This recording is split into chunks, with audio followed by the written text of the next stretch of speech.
everybody and welcome back to Cakes. Today we are going to be making pumpkin spice latte cupcakes.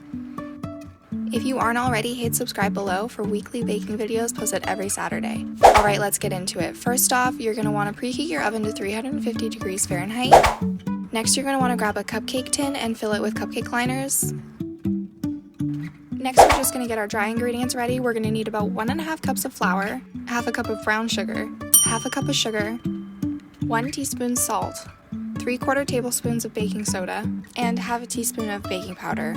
We also have our pumpkin spices here, which consists of 1.5 teaspoons of ginger, 1 teaspoon of nutmeg, 1 teaspoon of ground cloves, and 3 teaspoons of cinnamon.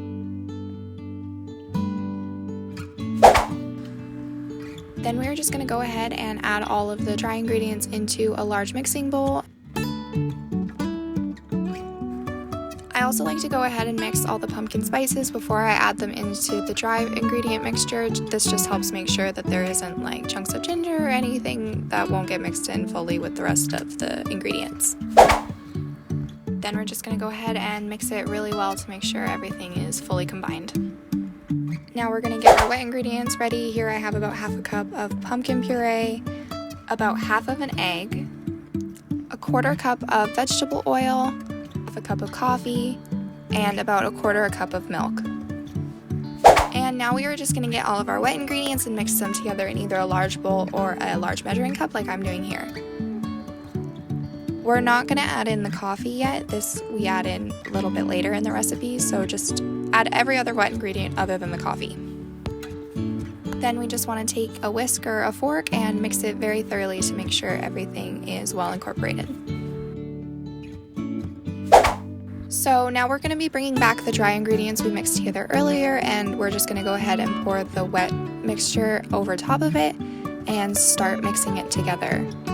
The batter at this point will seem really thick, almost kind of like you're making a dough. This is totally normal and will be thinned out once we add the coffee.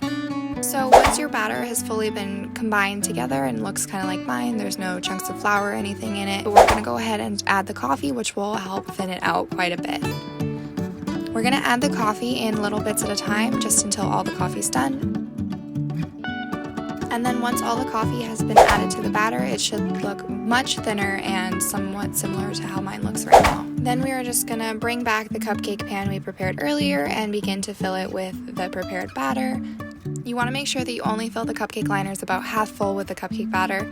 This is just because the recipe rises quite a bit and you don't want to create that muffin top on your cupcakes.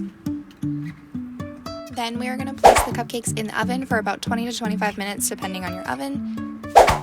Once your cupcakes are done, you're going to want to pull them out of the oven and let them cool for about 5 to 10 minutes or just until they're cool enough that you can handle. Then you're going to want to remove them from the pan and let them cool on a cooling rack. My favorite frosting for these would probably be my cream cheese buttercream recipe. It's super light and fluffy and it just pairs really perfectly with this cupcake. I also like to add in a little bit of the pumpkin spice to the frosting just to bring that whole pumpkin spice flavor to the entire cupcake. And just like that, we're done. They're absolutely amazing. They're a perfect dessert to kick off the start of fall. If you're like me and you love pumpkin spice, then these are definitely a cupcake for you to try. Thanks everyone so much for watching. I really hope you enjoyed this video. If you do, let me know below by giving this video a thumbs up. And with that said, I will see you guys in next week's video. Bye!